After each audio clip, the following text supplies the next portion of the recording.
No big deal. And this is all taped. If you have anything you either don't really answer to, don't feel comfortable answering, which I don't think will come up, you just say the word. Absolutely. Robert, would you remind me how to say and spell your first and last name? Sure. Robert, R-O-B-E-R-T, Reed, R-E-E-D. The profile you messaged me from has Albert in the middle, is that right? Arthur. Oh, Arthur's my middle name. Do you want me to include No. that? Okay. No, you don't need to. And Robert, just remind me your title so I get it perfectly correct. I'm the executive director of the Maine Chiropractic Association. Gotcha. And so, but you're not a chiropractor. I am not a chiropractor. Okay. How'd you get involved with that? That's a long story. Okay. 25 years ago, I was finishing my degree part-time at Husson and went to do billing for a chiropractor, met the executive director when he was in the office, and I said, what a great job. I'd love to have it someday.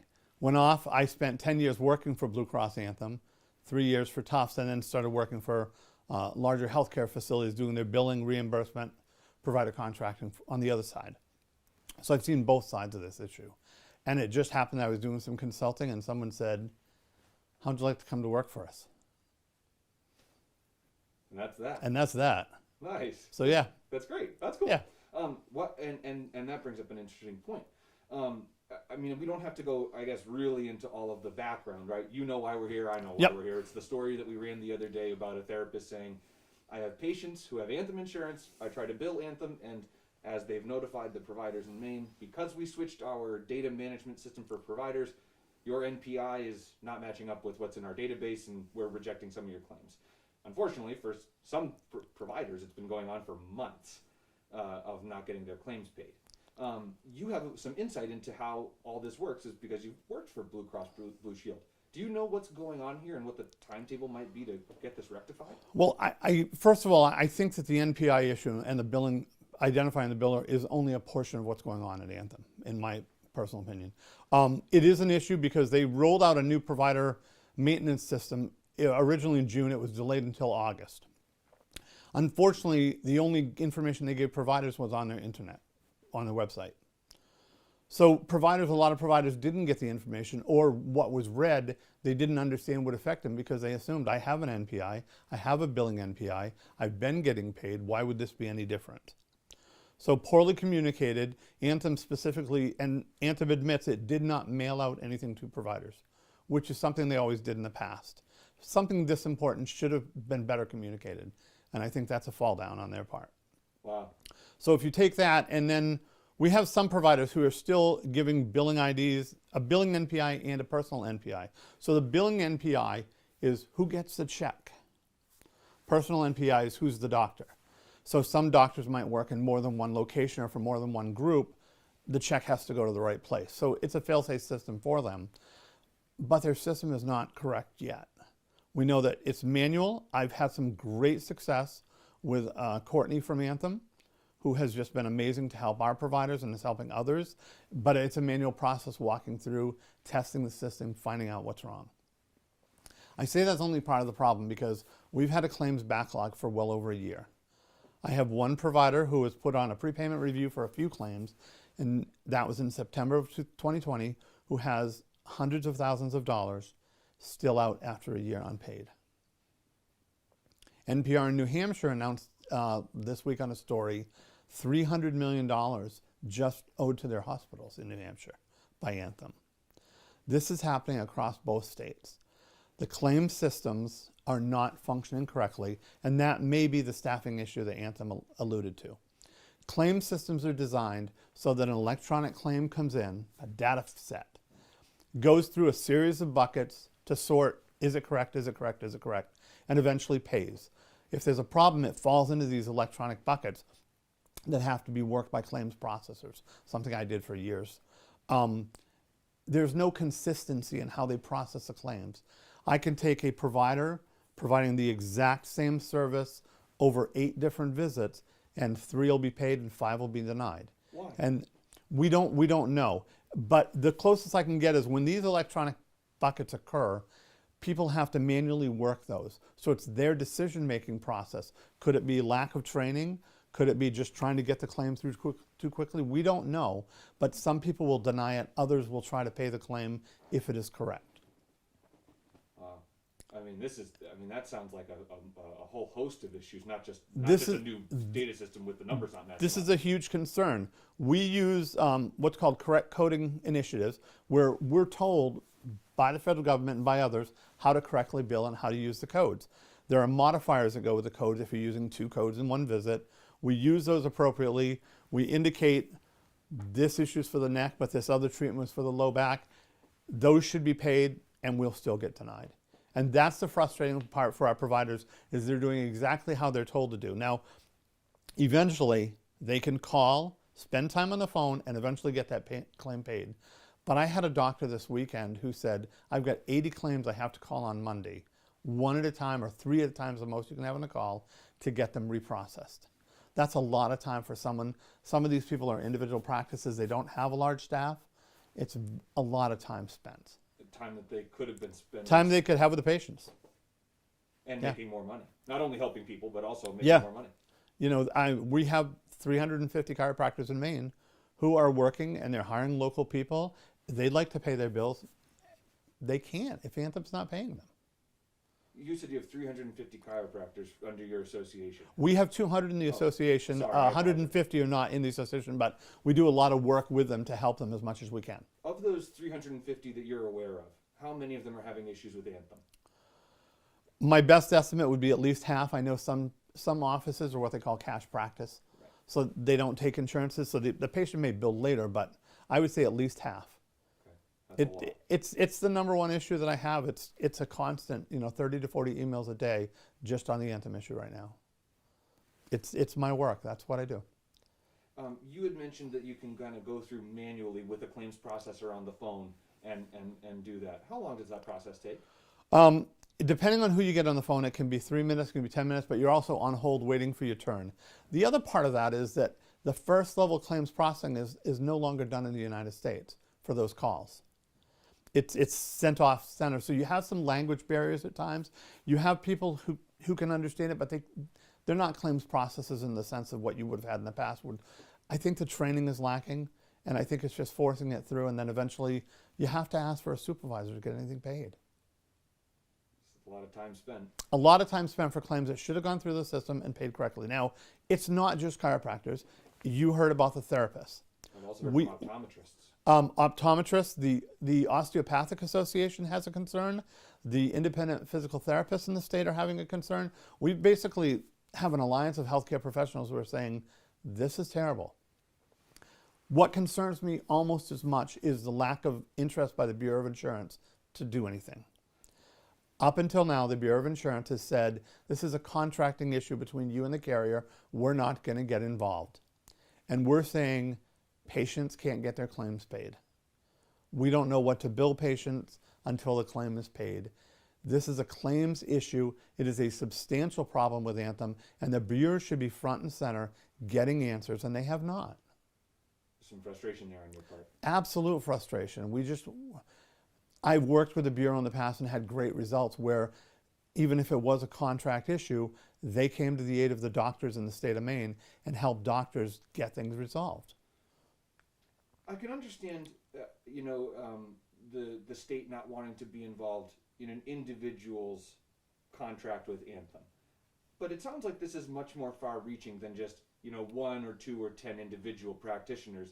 This seems, from what I can see so far, it seems relatively widespread across practices and not necessarily, specific people with a specific type of way of billing, right? At what point would you expect the state to get involved? We've been notifying the Bureau of Insurance on individual claims for well over a year on this issue. This started back in August, September last year. We started seeing a problem. We continue to notify them, and we would think that by the sheer volume, they would take action. We know that other provider types have also been notifying them and calling them, and the answer has been, it's a contract issue, we can't get involved. It's clearly not. It's Anthem's claim system. They announced in February this year they were updating their claim system. It was an absolute failure. It made a mess, made anything worse. We've been struggling through that. And now we have the NPI issue. Again, another failure by them. I do want to ask you about, don't let me forget these very important points that we're talking about right now, but I did want to ask you because you brought this up a second ago. that you have providers who, because they have not had these claims paid, either can't pay their bills or can't hire staff to help them. I mean, those seem like two massive issues. Those are serious issues. I've got a provider in the Portland area who has a large Anthem group. He has it's bigger than most, just by location, and he's struggling. He's not able to, and the worst part is he needed to bring on more staff to handle the Anthem problem. So any reserves he had and any personal funds he had, he's had to use those. We've got people who are just struggling and they're having to hire more staff for a system that's just incompetent. I'm gonna check my framing on my camera. Sure.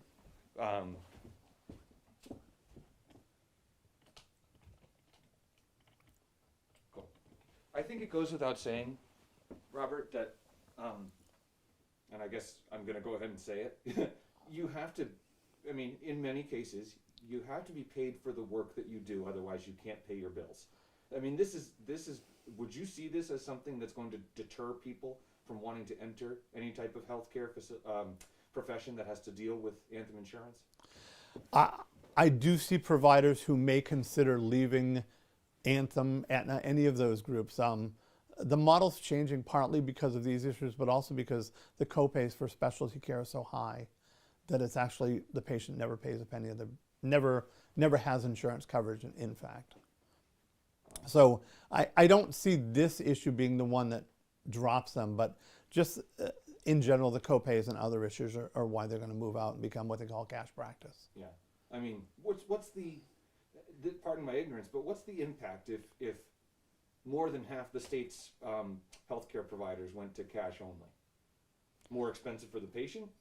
I think it would be more expensive for the patient. They wouldn't have those insurance discounts anymore that you take with your contract.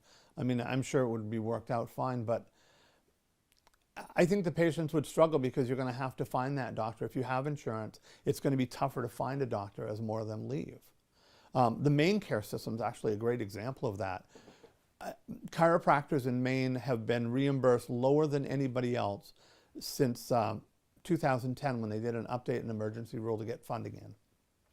We were not part of that funding. We were excluded. We have a bill that was passed this year that will give us additional funding. However, the governor has now delayed it again. So we're hoping to get some of that in. And one of the things we found with our surveyed members was if reimbursement to Maine Care was better, we would have more doctors wanting to accept Maine Care patients and be enrolled. So I think the same is true with Anthem is, you know, they have some issues, and the claims issue is a big one, that they just don't want to do it anymore. I want to make sure I'm understanding you correctly. Are you saying that there are healthcare providers in the state, not just chiropractors, but therapists, optometrists, you name it, physical therapists, as you mentioned, that would see a patient, would not see a patient, but would look at a patient who has Anthem insurance and say, I'm sorry, I'm not taking you on. Is that what you're saying? I'm not saying that. If you're contracted with a carrier, and I don't want to speak for other associations or other types of providers too, but if you're contracted with Anthem, you take their patients in. That's always been the case, and no one has ever stopped that. The question is whether a doctor would say, I can no longer accept Anthem because of the burden it's placing on my staff, myself, and then the patients would have to come in knowing that they may not be reimbursed. So it's either cash or... It becomes cash, or you may have to find someone else who's accepting Anthem. And do you think that this issue with the billing is going to cause more providers to stop having contracts with Anthem? I think there are some who are considering it right now. I spoke with one this morning, so. I mean, and again, pardon my ignorance, but how many, what percentage of providers' patients are Anthem? Providers in Maine, what percentage of their patients? Typically about 20%. That's a big chunk. It is a large chunk. It's not 50%, Yep. But I mean, that's a big chunk. Yep. I mean, what would that be like for a provider's income if they said, I'm hypothesizing here, Right. That they say, I'm not taking Anthem anymore, and all those patients who have Anthem say, well, I'm not paying cash, I'll go somewhere else. I mean, what would that do for a provider's finances or personal finances? It's tough to say because there could be cases where it could really significantly impact them, but on the other hand, there are other providers who are going to fill those slots with someone else. You can have them come in. I know I'm running up on your time. I warned him. No, go ahead. Take your time. No, you're going to want to bring. Yeah, I'm going to throw it bring in that the one. pocket. You'll be fine. Hi, I'm in the midst of something. Yeah. What do you think? Half an hour. Thank you. No worries. I'm just gonna check my framing one more time. Sure, sorry. No, don't apologize. I was gonna say if you want him to come on in, He- we can stop. He told me after lunch he was going to stop by. Oh, okay. So he's about an hour and a half early. Okay, got it. He just wants to look at my bottle collection. Oh, maybe he had an early lunch. Well, I'm done with my lunch. Yeah, I guess. I don't want to take too much of your time because Yeah. you've got other stuff you've got to So, do. What I would you don't say at the know. end of all this? I don't know if, I think some doctors could struggle if they're not able to take Anthem. But I think that those patients go elsewhere and maybe that fills a slot that they can open with another patient that's not Anthem. But it's the patients. If you're a patient and you're in rural Maine, get outside Portland, Lewiston, Bangor, Waterville, Augusta, there are very few options for doctors already. What if some of them stop taking that coverage? Are we going to ask patients to travel further for care? That could happen. And then you spend as much on gas and Right. stuff just to get to your appointment. Well, as you might if get you've to got a copay. copay and you've got an hour's drive each way. Yeah, I mean that's what it could be $60. Yep. Yeah, just to go to the appointment, Right. not even to get the care. So my last question for you then, Robert, is if you kind of like back up and take a bird's eye view of this issue, how serious is this issue? It's the most serious I've seen in my 5 years on the job. I have never seen anything to this level. We'll always have issues with insurance companies when they make a change. It's a learning curve. I can give you examples in the past where we've had those and we've worked through them with the carrier. We're fortunate now on the NPI issue that we have someone at Anthem who is working with us, and I appreciate her work a lot. But on the other hand, the claims issues are mounting, and they're not getting better. And that's a pretty serious problem. And it sounds like this is something that should have been fixed months ago. Do you agree, or am I incorrect? Any claim system when it's rolled out, and this was in February, should have been put through a beta system better. Most large carriers have a beta system where they run the fake claims, run all claims through it. They should have done that, and I don't believe they did. I believe they went live without the right testing. And I think they're paying for that now. I also think it's a training issue. You've got to train your claims processors better to understand how a claim is sent, what they're looking at. I mean, but you're talking about providers who've been talking about these issues for 1 year. Even the therapist I spoke to says it's been 4 months. I mean, that seems like a long time to wait for, one of the nation's largest insurance carriers to fix this problem. It's a long time with nobody saying we have a solution. That's the issue for us. Tell us you have a solution, and I don't think there's any healthcare provider in Maine who is going to get upset. Once they know there's a solution, they're going to work towards a solution, and we'll help provide it. We'll help with the testing. I'm going to put you on pause for a minute because the Bureau of Insurance is calling. Okay. Hi, Judy.